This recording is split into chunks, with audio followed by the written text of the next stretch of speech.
माफी मांगने से ये क्या खत्म होने वाला है? अगर मैं तो आपसे पूछ रहा हूं कि जैसे असदुद्दीन ओवैसी कह रहे हैं कि इस मामले के खिलाफ जाइए, तो मक्का मस्जिद में गए हैं, उसी तरह से दूसरी तरफ से भी ये कहा जा सकता है कि इस मामले में ट्रायल चलना चाहिए उस समय की एक पॉलिटिकल यही कर देखिए। आप सोचिए ना, ये आरएसएस बीजेपी दोनों को बैन करने की इसके पीछे मूल बात जो थी कि आरएसएस का हाथ साबित हो, जितने हिंदू संगठन है उनका हाथ साबित हो। और आपको याद होगा कि 2013 में इस देश के गृह मंत्री सुशील कुमार शिंदे ने बाजाप्ता कांग्रेस के जो शिविर था जयपुर में बयान दिया था कि भारतीय जनता पार्टी के शिविर में भी हथियारों के प्रशिक्षण दिए जा रहे हैं। तो ये जो पूरा षड्यंत्र था वो ये था कि अगर ये संगठन बैंड हो गए तो पॉलिटिक्स से इनका खात्मा हो जाएगा। एक बात और कहना चाहता हूं, तो ये कोई मतलब सामान्य बात नहीं है कि 7 लोगों को केवल फंसाया गया, 12 लोगों को, 7 लोगों के फंसाने के माध्यम से इनको सजा दिलाकर फिर पार्लियामेंट में इसके आधार पर बिल लाकर इन संगठनों को सरकार अपनी ताकत से बैन करो, देश में हिंदू संगठनों को बैन करो। क्या इस देश में गजवाए हिंद करने का षड्यंत्र सोनिया गांधी जी के नेतृत्व में उस समय हुआ था? एक बड़ा प्रश्न है जिस पर विचार करने की आज आवश्यकता है। एक बात और मैं कहना चाहता हूं, इसी में आगे बड़ी लकीर खींचना चाह रहा हूं कि हिंदू संगठनों के अलावा ये पॉलिटिकल हो सकता है कि क्योंकि सिर्फ प्रज्ञा जी एमपी थी, बाकी लोग नहीं थे, तो ये हिंदुओं की जो आस्था है 85 करोड़ 90 करोड़ 100 करोड़ उन लोगों की आस्था पर अटैक था। बीजेपी आरएसएस से ऊपर उठ के बात करें तो हिंदुओं पर अटैक था ये। क्यों? क्योंकि हिंदू बटा हुआ है और 15% कंसोलिडेट होकर वोट देता है, तो शायद वो निगाहें उन 15% पर कंसोलिडेशन की वजह से थी, जो कई बार शायद वो बात ठीक लगती है कि कटोगे अगर बटोगे तो जब तक इस तरह की चीजें होती रहेंगी, हम अलग अलग अपनी जाति और पार्टी में बंटते रहेंगे, जब तक ये आपस में डिवाइड एंड रूल होता रहेगा, तब हिंदू जो है इसी तरह से आपको फैब्रिकेट किया जाएगा। अब इस फैसले के बाद जैसा मैंने कहा कि जो रिएक्शंस आ रहे हैं वो दोनों तरफ से आ रहे हैं। एक असदुद्दीन ओवैसी कह रहे हैं कि इसके खिलाफ अपील करिए, ये गलत फैसला है। वहीं दूसरी तरफ बीजेपी कह रही है इस फैसले के बाद अब कांग्रेस माफी मांगे। बीजेपी सांसद रवि किशन क्या कह रहे हैं, जरा सुनिए। मालेगांव में जितने भी आरोपी थे सभी बरी हो गए। राहुल जी 25% टैरिफ ट्रम्प ने लगा दिया है। Economy is a dead economy. Trump is saying Indian economy is a dead economy. Yes, he's right. I mean, everybody knows this, except the Prime Minister and the Finance Minister. Everybody knows that the Indian economy is a dead economy. I'm glad that President Trump has stated a fact. What more do you, why are you asking this question? But लेकिन 25% tariff लगाया, plus penalty भी लगा दिया। It is a dead economy. Are you people not aware of this? आपको ये मालूम नहीं है कि इंडियन इकोनॉमी डेड इकोनॉमी है? कोई कंफ्यूजन है आप में? पूरी दुनिया जानती है कि Indian economy is a dead economy और बीजेपी ने इकोनॉमी को खत्म कर दिया है। क्यों खत्म किया है?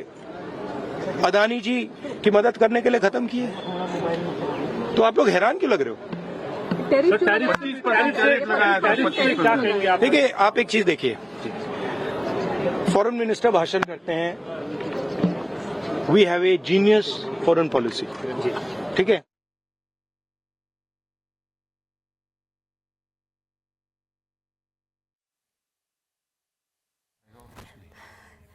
तो राहुल गांधी जो कि संसद परिसर पहुंचे हैं, उनसे रिएक्शन लेने की कोशिश है। फिलहाल ट्रंप और टैरिफ पर बोल रहे हैं, लेकिन ये बिल्कुल स्वाभाविक है कि जो कांग्रेस के बड़े बड़े चेहरे हैं, अब उनसे भगवा आतंकवाद को लेकर सवाल पूछे जाएंगे। भगवा आतंकवाद को लेकर सवाल पूछे जाएंगे। Look, please don't.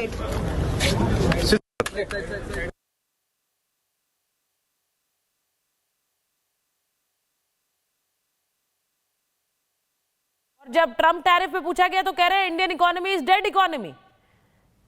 Rahul Gandhi Indian economy को dead economy. All the accused have been acquitted in Malegaon blast. All 7 have been acquitted in all 7 have been Look, please don't.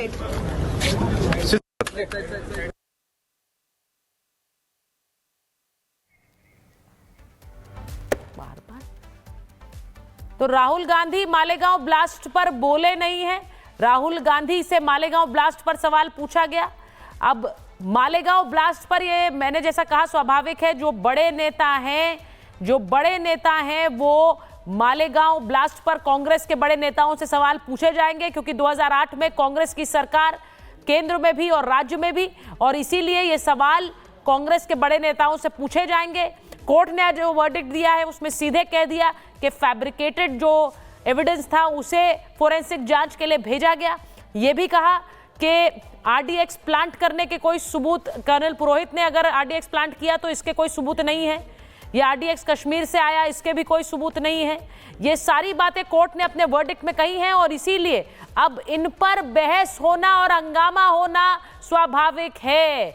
इस पर हंगामा होगा क्योंकि भगवा आतंकवाद को लेकर। हाँ, आप कुछ कहना चाह रहे थे? कुछ टिप्स मिले हैं, मुझे लगता है अभी जो आपने दिखाया कि राहुल गांधी वास्तव में, मुझे लगता है कि उनको पता ही नहीं है कि ये क्या हुआ है और क्या नहीं हो रहा। वो 25 Please don't try and digress the issue.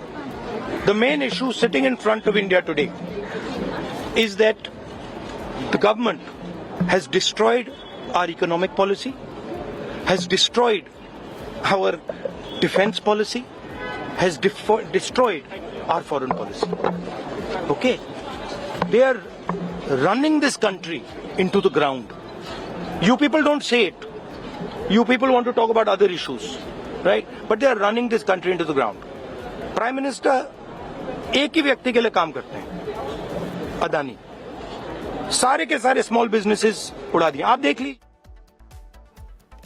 ये दो बातें हैं।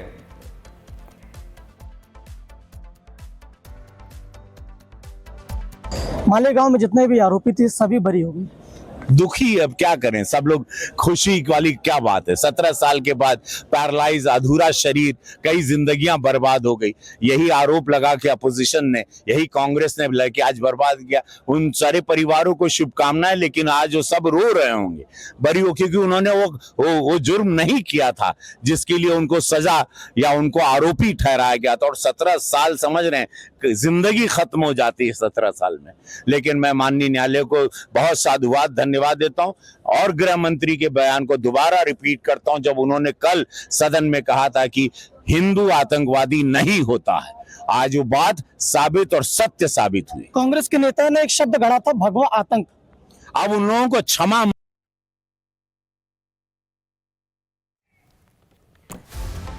तो आपने सुना है कि अब पॉलिटिकल रिएक्शंस आने शुरू हो चुके हैं, और रवि किशन जो कह रहे थे कि जो पूरा साल उनका समय बीता है उसकी भरपाई कौन करेगा, ये बहुत इंपॉर्टेंट सवाल है। हम आपको बताएं कि थोड़ी देर बाद बीजेपी की एक प्रेस कॉन्फ्रेंस भी होने वाली है मालेगांव ब्लास्ट पर, यानी कि उसको लेकर भी जानकारी अब बीजेपी रखेगी, सवाल पूछेगी। जो हम बात कह रहे थे कि माफी मांगने की बात कही जा रही है, वहीं दूसरी तरफ से अपील की बात कही जा रही है। अब इंपॉर्टेंट है, आचार्य जी आप बोलना चाह रहे हैं, लेकिन ओवैसी साहब कह रहे हैं कि अपील कीजिए इसके खिलाफ, ये गलत फैसला है, निराशाजनक फैसला है, फैसले को पलट दिया। देखिए ओवैसी साहब, और वाकई में जो सरकार थी वो तो हिंदुओं को आतंकवादी साबित करने में लगी हुई थी। वो तो धन्यवाद दूंगा मैं कोर्ट का, और वाकई में भगवान के घर देर है लेकिन अंधेर नहीं है। मैं एक याद दिलाना चाहता हूँ, एक इंसिडेंट है, जैसे बार बार दिग्विजय सिंह आए और बाकी लोग आए और हिंदू आतंकवादी, भगवा आतंकवादी ये कहने का प्रयास किया। आप लोगों को याद होगा दिल्ली के अंदर बाटला हाऊस, प्रमिलाताई गेल्या आमच्या डोक्यावरचं छत्र हरपल्यासारखी भावना आमची झालेली आहे। त्यांनी निष्ठापूर्वक इतके वर्ष जे समितीचं काम केलं, त्यात त्यांनी परिश्रमाचा, तपस्येचा, समर्पणाचा सगळेच आदर्श आपल्या जीवनाने आमच्यासमोर उभे केलेले त्या आता असणार नाहीत।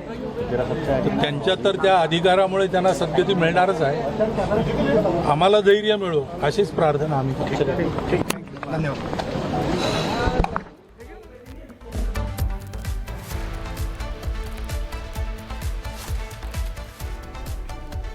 मोहन भागवत बोल रहे थे। अब देखिए ये रिएक्शन आएंगे, क्योंकि अभी जो थोड़ी देर पहले अवधेश जी बात कर रहे थे, बीजेपी और आरएसएस को बैन कराने की एक कोशिश उस षड्यंत्र के तहत ये भी कहा गया, ये भी बोला गया। केशव प्रसाद मौर्य कह रहे हैं कांग्रेस हिंदुओं के खिलाफ एक साजिश रच रही थी। मालेगांव केस में कोर्ट के फैसले का स्वागत करते हैं। तो अब जैसा मैंने कहा पॉलिटिकल रिएक्शंस आएंगे, भगवा आतंकवाद गढ़ने की नापाक कोशिश ध्वस्त हो गई है। ये देश के खिलाफ षड्यंत्र था। देखिए हाँ। हिंदुओं के खिलाफ अगर दुनिया में हम इतने आतंकवाद को लेके यूनाइटेड नेशन में जा रहे हैं, बैन कराने जा रहे हैं संगठनों को, आप पाकिस्तान पर बैन करो, पाकिस्तान को लेके हम FTA में जा रहे हैं, ये सारे मतलब सारे प्रयास समाप्त हो जाते ना कि आप में अगर यहाँ हिंदू आतंकवाद कर रहे हैं। और फिर आप देखिए कि जिनके पास दुनिया भर में संसाधन है, और मैं आपके टेलीविजन के माध्यम से, चूंकि देश दुनिया में इसको देखा जाता है, आपको भी लोगों का इस समय दुनिया में ना एक इस्लामिक लॉबी है फंडामेंटलिस्टों की, वो सबसे शक्तिशाली है। उसने ट्रंप तक को चुनाव में ही उनके यहाँ घुसपैठ करके चेंज कर दिया उनके माइंड को।